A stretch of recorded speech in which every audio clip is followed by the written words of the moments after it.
নে আগে তুই এটা খা, আমি করে দিচ্ছি। Good morning friends, welcome back to the channel. কেমন আছো সবাই? আশা করি প্রত্যেকেই ভালো আছো।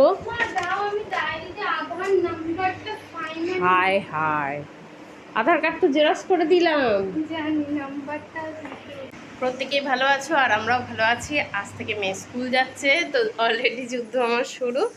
আর সকাল সকাল আমি একটা ব্লান্ডার করে ফেললাম, চা করেছিলাম। চাটা ছাড়তে গিয়ে দুধের মধ্যে চা পড়ে গেল। একটুখানি চা না খেয়ে বেরোতে পারবো না, জাস্ট একটু লিকার চা। আর মেয়েকে দিলাম একটুখানি দই চিড়ে, ওই দেখলে ওইটুকুই খাবে নাই বলছিল। আসলে অত রাত্রে খাওয়া হয়েছে রিচ, আমি আর বেশি জোর করিনি। তবে কি বলতো, একদম না খেয়ে যাবে তাই জন্য ওইটুকু দিলাম। আর দুটো বিস্কিট আর কলা দিয়ে দেবো। 12টায় চলে আসবে। ওই যে ওখানে রেখেছি ইউরি আইসক্রিম। আরে সব উল্টিয়ে মুল্টিয়ে পড়ে যাবে দেখবি, তারপরে খাওয়াটা খেয়ে নে।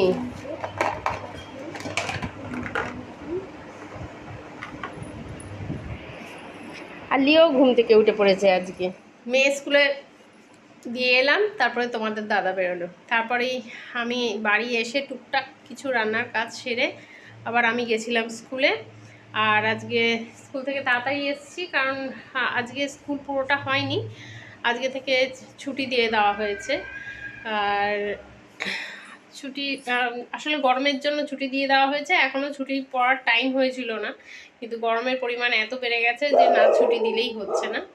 আর আমি টুকটাক রান্না সেরে তারপরে গেছিলাম, খালি রান্না বাকি আছে হচ্ছে ধোকার তরকারি। যে ধোকাটা আমি বসিয়ে রেখে চলে গেছি। এদিকে ডাল হয়েছে, উচ্ছে আলুর ঝোল হয়েছে তোমার দাদা। এবার ধোকাটা কেটে রান্না করব, মশলাও করা আছে।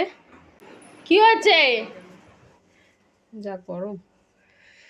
এ দেখো, কালকে গোপুকে স্নান করিয়ে পরিষ্কার করে, এটা তো গরম, এইটা গরম রান্না করে নিয়ে এলাম। তো এখন গরমের সময় সব পরিষ্কার করে সুন্দর করে সাজিয়ে গুছিয়ে গোপুকে বসিয়েছি।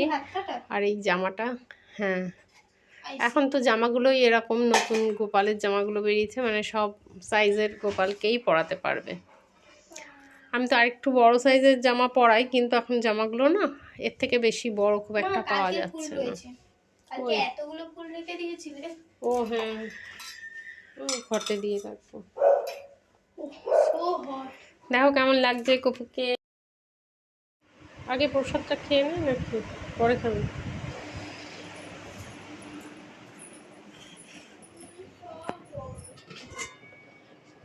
গরম কোথায়? ভাত তো গরম নেই, ভাত তো ঠান্ডা হয়ে যাওয়ার কথা। গরমকাল সহজে গরম কমে না। এই যে আমার ধোকার তরকারি নামাইনি, এসেই স্নান করে পুজো দিতে চলে গেছি। তোমার সারাশি কোথায় গেল? আজকে যেহেতু কাজ করতে আসবে না, আর ভাতে এই যে সেদ্ধ দিয়ে দিয়েছি। আর তোমার দাদাও এসে গেছে, এই খেতে দেবো। এই যে ডাল আর উচ্ছে আলুর ঝোল।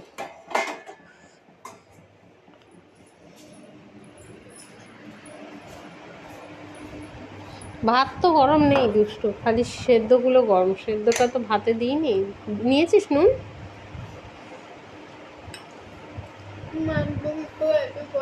দে, আমি মেখে দিচ্ছি। কোথায়? হ্যাঁ দেবো।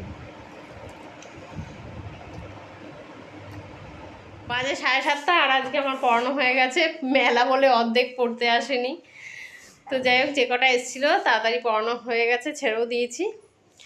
আর যাই ঠাকুরগাঁও ঘুরে এসে আমিও যাবো একটু মেলায়। মেয়ে গেছে পড়তে, মেয়ে পড়ে এলে পরে আজকে কালকে ভালো করে ঘুরতে পারিনি মেলাটা, তো আজকে একটু সুযোগ আছে, আমিও ঘুরে আসি মেলায়।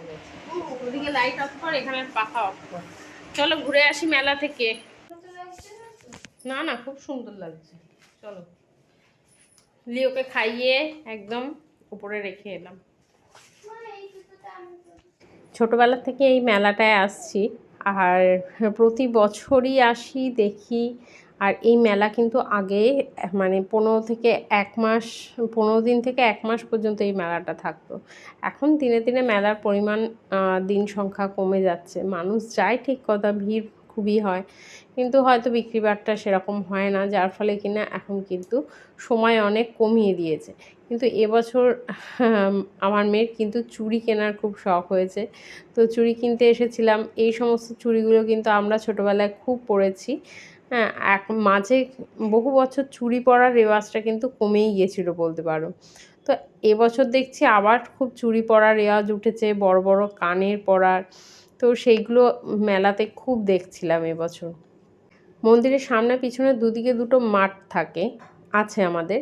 আর দুটো মাঠে কিন্তু দুরকম বসে। একটা মাঠে প্রচুর দোলনা, খাওয়ার জিনিস এই সমস্ত বসে, আর একটা মাঠে পুরোই মানে মেলা বসে।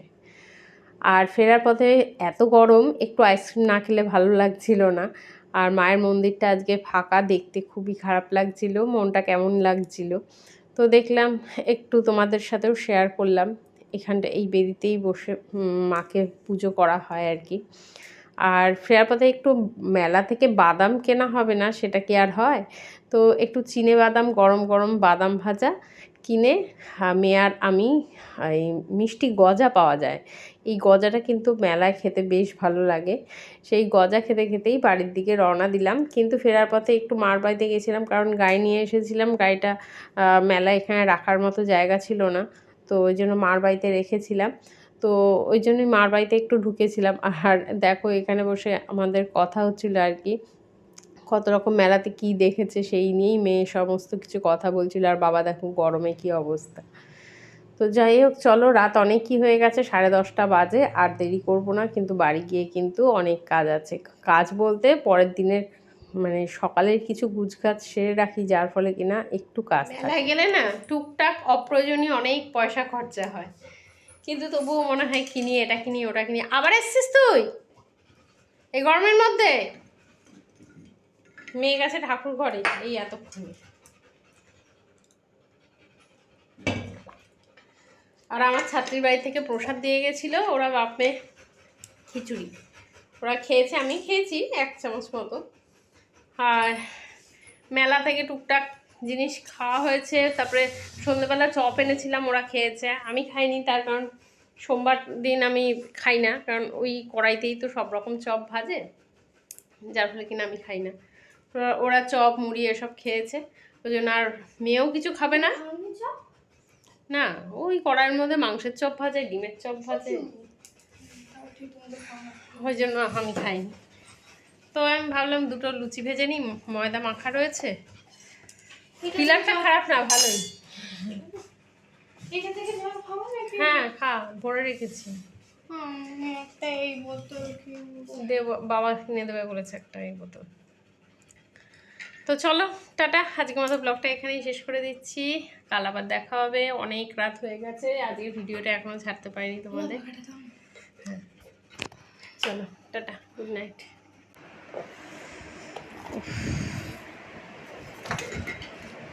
খাবি একটা?